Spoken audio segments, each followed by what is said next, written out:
50-50 kasi may paniniwala ako, meron naman na hindi. Hindi ko paniniwala kasi maaari dito tama sa sinasabi nila sa kabila na baka para agawin yung atensyon sa kabila tungkol sa flood control, di po ba?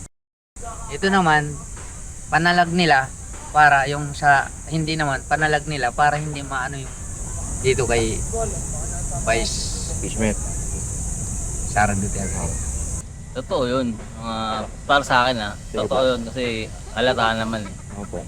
Obvious naman na nagsasabi sila ng totoo. Pinipigil lang nga sila ng ano. Kasi pinipigilan sila, ayaw na ilantad. Kaya para sa akin, totoo yung mga pinaglaban nila.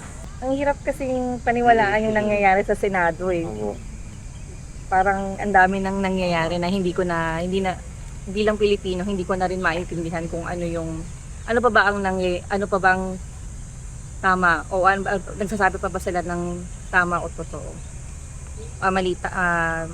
Totoo o hindi. Totoo naman yung mga sinasabi nila. Ano yung Saka pangsabi may mo? mga ebidensya rin naman sila na pinakita Hindi naman sila lalantad kung hindi totoo yung mga sinasabi nila. Tsaka syempre buhay mo na yung nakataya dyan Diba? Dapat ayun. Sana lumutang na yung may kasalanan. Kung sa Opinion bagay, niyo po? karapatan nila yon. So, kung ano man yung maging kainat na ng naging desisyon nila, sila nakakaalam yun kung nakakabuti ba o hindi. Naniwala ko kasi bawat tao may karapatan din kung anong gagawin at kung anong dapat. Para sa akin, naniwala ko. May karapatan nila yun Tsaka kakarapatan ko rin malaman kung ano yung purpose para sa ginawa nila.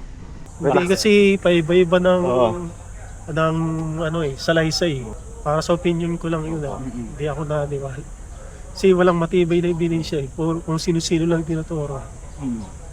May tama, may kulang. Hawak siya ng isang side.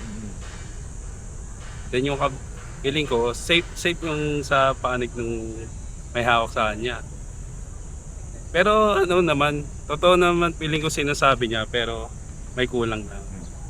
Sa 18 Marines naman, hindi rin ako naniniwala na isa silang bayaran. Sa totoo lang, isa silang mga bayaran. Lahat ng mga 18 Marines doon, lahat ng mga sinasabi nila ay pawang mga kamalian.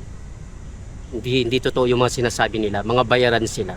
So parang pinilit lang sila na magsalita para doon sa ganon, magiging matibay ang posisyon ng Cayetano Black. Para sa akin yun lang. Oo, naniniwala ako totoo sinasabi nila. May mga video na, may mga maleta talaga silang dinideliver Saka talaga, kumbaga Marines kasi yun Kumbaga sila talaga. Kumbaga sa akin painiwala ko lang Maano naman yung inaano nila. Kahit na nakataya buhay nila doon kasi ang binabangga nila napakalaking administrasyon yung binabangga nila. Lumabas pa rin sila. Kaya saludo sa kanila.